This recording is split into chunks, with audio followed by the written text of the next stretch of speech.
Hello friends, Heidi here from Rain Country.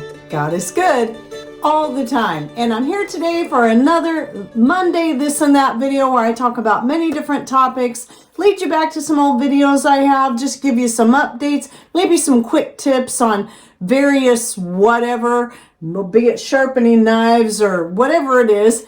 And sometimes even answering a few questions that come in during the week. So let's get to the topics of today. And the first thing I'm going to talk about are the Nakano knives. And I know some of you might be getting tired of hearing it, but I have to say this specifically today because they let me know that now if you go through my link, you can get a 30% discount only through my link that I'll be putting in the description box down below from now, I think until the end of November. I got to look it up again to be certain, but I know for certain today, November 20th, the day this video is publishing, is when that 30% off discount is going to be available through my link.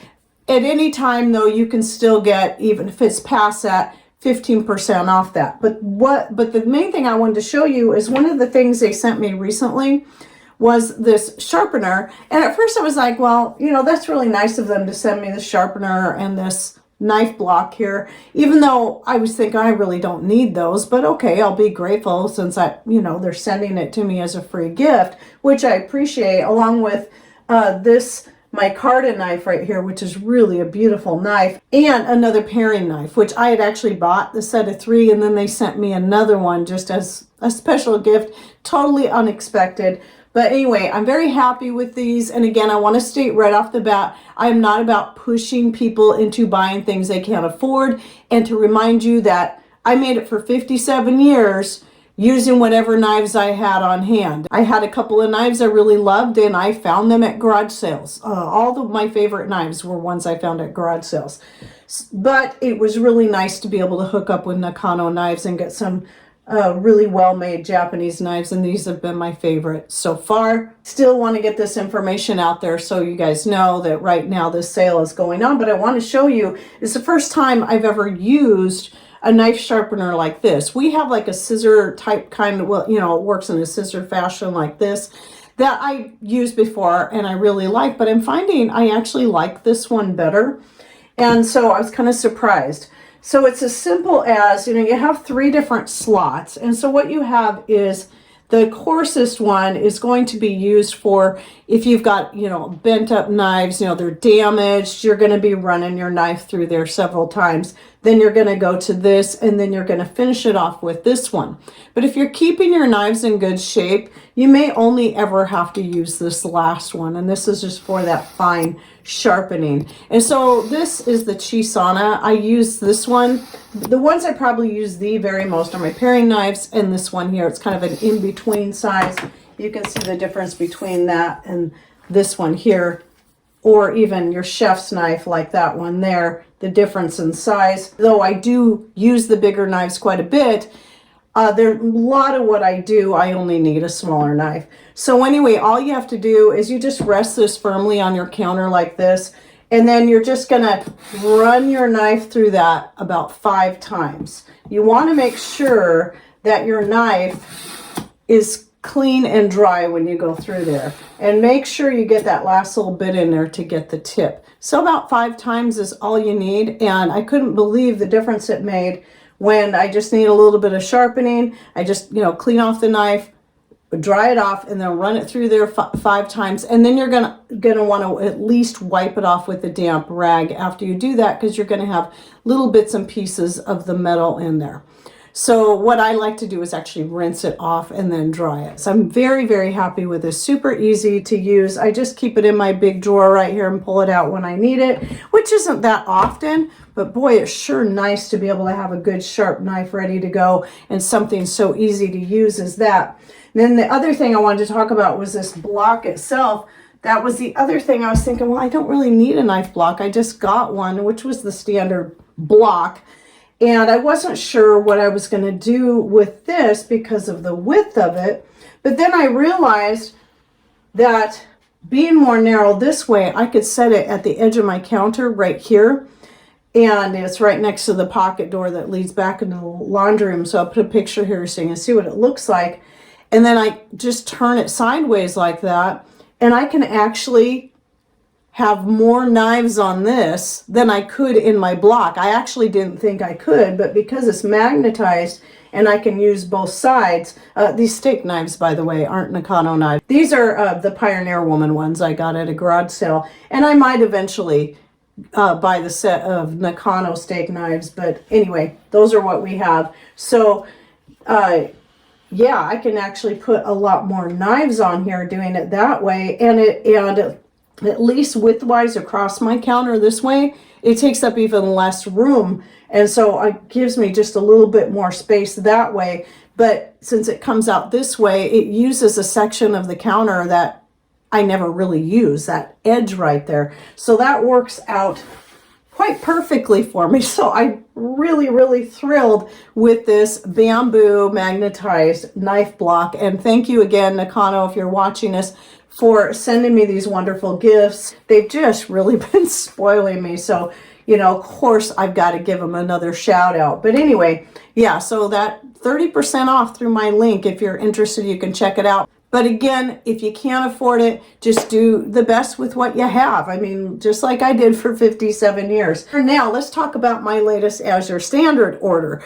So I've been doing now about an order a month, and every time I get on there, I try to find something that I haven't tried to look for before, just to see if they have it. So some of you know I've been dehydrating black olives. So I had all these smaller cans of whole olives I've been slicing up by hand and dehydrating them so I could have them in an easier form, you know, or quicker when I need to throw them into my Italian sauces or whatever it is I'm putting them in. And yes, I have a video coming out on that. It's already shot, it's already uploaded, it's just waiting to publish right now.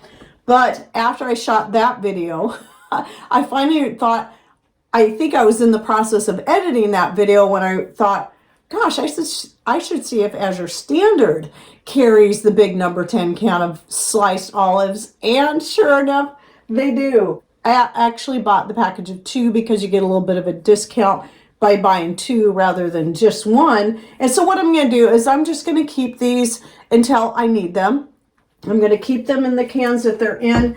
And the whole idea is when I have to open this can, I already have a bunch dehydrated up, but if I ever have to open this can for anything, then I can use what I need right away, take the rest and dehydrate them, and they'd actually take up far less room. In fact, there's a part of me that wants to just go ahead and dehydrate them all up anyway, because they'll take up less room in the pantry. But I think I'll just leave them for now, at least for a while. And then I can dehydrate up the rest and not have to worry about freezing them or figuring out how I'm going to use them up quickly before they go bad. Because, you know, black olives, once open, they will spoil. They'll last a while in the fridge, but eventually they will spoil. And then the other thing I did, some of you know that I have tried their orange blossom honey, which I really liked. So I went ahead and bought a second one and then decided to try the raspberry. And what I found, even though the orange blossom was a lot more runny and easier to use for certain things like making my honey infused garlic, the raspberry blossom honey is very, very thick. Look at that. You can see I took a spoonful out so I could taste it, and it's quite good. And it's kind of interesting that it's like that it's super thick like that. However, what my plan is, I mean, I'm still stocking up on honey. I'm really, really happy with the Azure Standard raw. Note that it's raw. I only ever buy raw honey.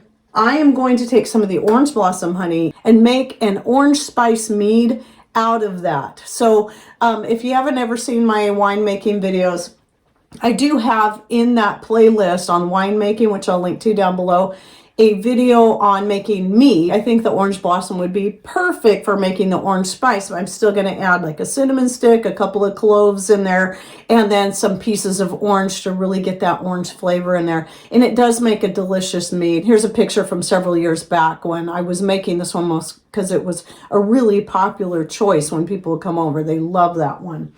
So I'm going to do that, and then I'm also thinking about using the raspberry blossom, which I wouldn't say I can really taste the raspberry real strong in it, but it's still a delicious honey.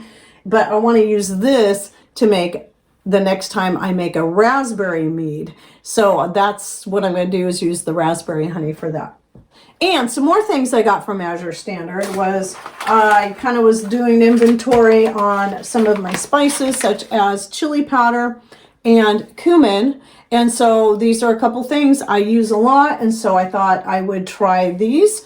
And since I can get a pretty good price on them, typically, just so you know, I've for years been getting a lot of my herbs and spices through Frontier, either from Vitacost or from Amazon. Usually I can get a little bit better price or find what I'm looking for on Amazon with the Frontier Co-op, because even though I love Vitacost and I've been getting more and more things there, just like I'm getting more and more from Azure, so I'm reducing my dependency on Amazon.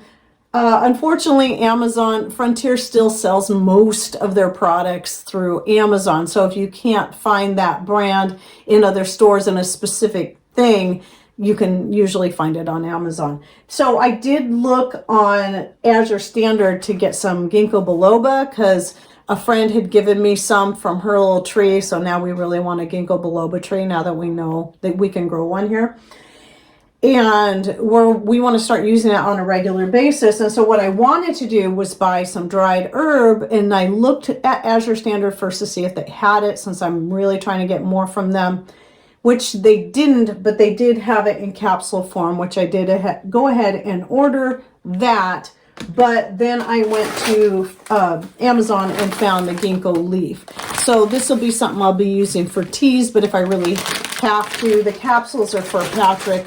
I want to use it in a tea form. He does drink tea sometimes, my herbal teas, but not always. He's more apt to want to just have a capsule and get it over with. So yeah, you can find, if you're interested in checking out Azure Standard. In fact, I did a video, I've done a couple of videos about Azure Standard and, you know, working around the shipping costs, because usually if you don't have a drop point near you, and you try to get it delivered directly to your home, and you'll look at the shipping prices once you add, you know, 100 or 200 pounds worth of grains and whatever into your cart, and it's going to scare you.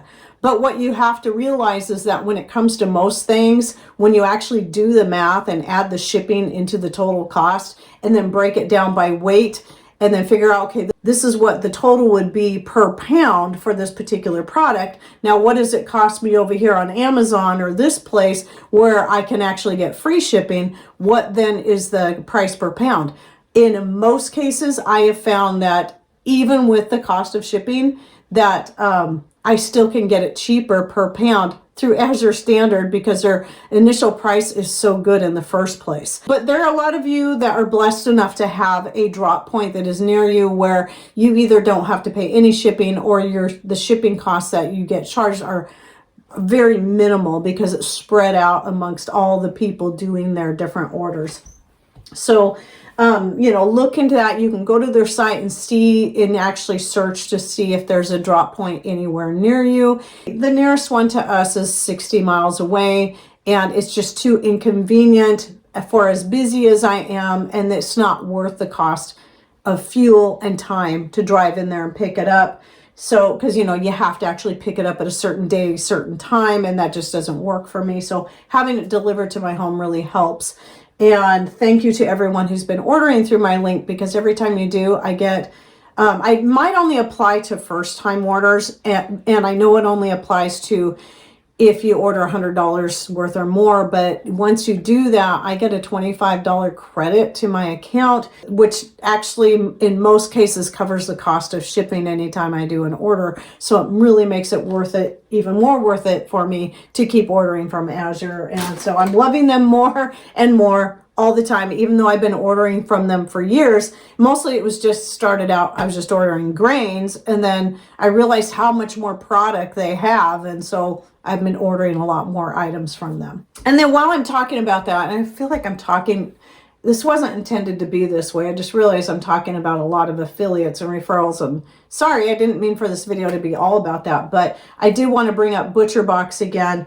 I think it's because I get a lot of questions about ButcherBox, which I love. I love ButcherBox. And if you don't have access to like grass-fed beef or other such healthy meats, because maybe you don't have a farm or you just don't have that kind of thing near you, ButcherBox is excellent. And right now, when people sign up for a ButcherBox account, I actually get a $50 credit to my account, which is also very helpful. I can't believe they raised it with everything going on, cost of everything going up. I can't believe they raised my referral credit. But anyway, I wanted to share this because we had, as some of you know, we had it's actually a quarter of a beef coming in, which we finally just got it. And now my freezers are packed. So for several months, I was not getting any butcher box. All you have to do is go in there and keep changing your date and push it out as far as you want. You can do that at any time. You don't have to get something delivered every single month. A lot of people make that mistake assuming that. And you can change what you got coming in at any time. I do it all the time. I'm always changing it. And then they have special sales and stuff that you can add extra to your thing. But anyway, I did go ahead and get an order more recently, even before the beef came in, because I needed to get my turkey, my organic turkey. And so I got that in, and now I'm going to have to put my orders on pause for several more months until I can make more room, at least until I get that turkey out of there this week. And then, so maybe I'll do an order depending on how much more room I can make within the week in my freezer, but I might wait a couple months. I might get some more room in there. In fact, I did actually have to take some of the meat that I got. In this case, I made it a point to choose the ground meat. I took a couple of the big packages of the ground meat that I got from this local grass-fed beef, and I went ahead and cooked it up and dehydrated it yesterday and filled up 1 3/4 quart jars with it.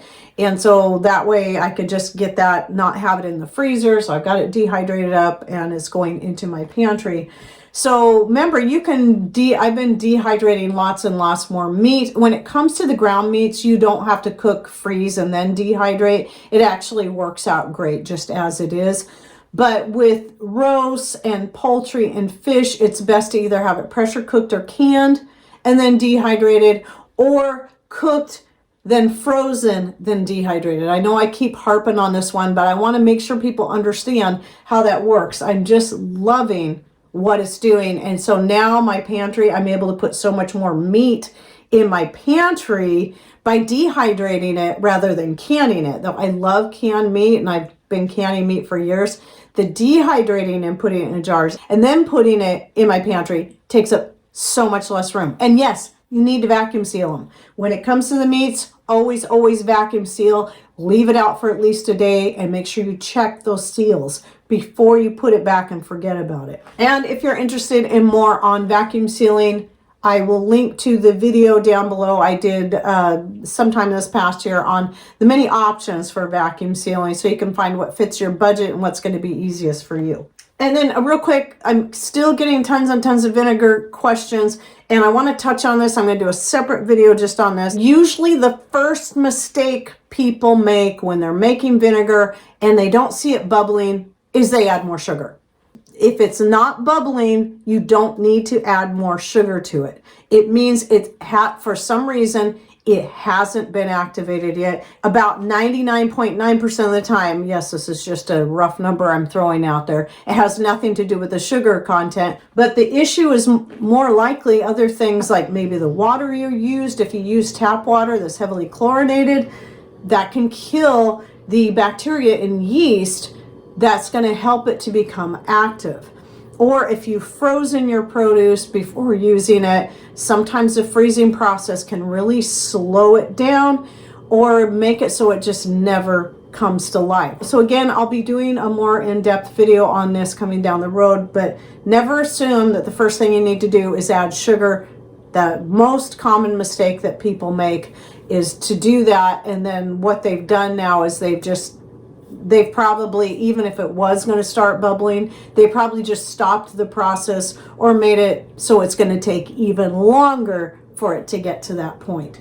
All right, well, that's it for my this and that for the week, and any video links and referral links and whatever else, you can find those in the description box. Just click on more or show more somewhere right down here below the channel name. It used to always be on a certain side. Now it can be anywhere. It's going to depend on if you're watching it on Rumble or on YouTube, or if you're watching it from your cell phone or whatever device. It might be in a different area, but it should say one of those things: more or show more, and it's going to be kind of small. Just look somewhere down here and you'll find it. It'll open the whole description box to find all the information I'll be putting in there, including my email address if you ever need to contact me for anything and you don't want to make a public comment, or you want to at least make sure I see it, because I don't anymore. It's getting so hard to keep up with my comments that there are some that get by me and I never see them until maybe years later. I'm like, where did that come from? It just seemed like it popped out of nowhere. So anyway, thanks for watching. Take care and God bless.